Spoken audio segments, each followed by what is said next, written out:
Ladies and gentlemen, we'd like to welcome you to our lovely Hawaiian Islands. This is the Honolulu International Airport. The local time is 10 minutes to the hour of 9. Please remain seated with your seatbelts fastened until we have come to complete stop at the terminal and our seatbelt signs have been turned off.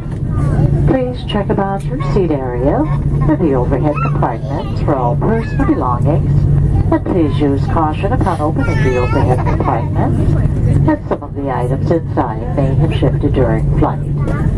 We'll be using both the first and second doors on the left side of the aircraft for disembarking, and please use caution as you proceed from the aircraft onto the jetway. There is a slight floor-level change. And if you have requested a wheelchair, we ask that you remain seated until the main flow of passengers have disembarked.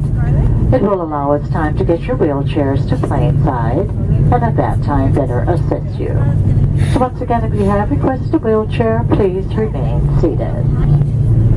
And if you have checked in any car seats or strollers, they will be available at the second door in approximately 5 to 10 minutes.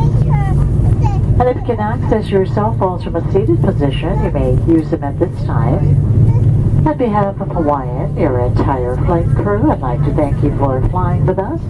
It's been our pleasure serving you. Till we meet again, a very fond aloha. Once again, mahalo for flying Hawaiian.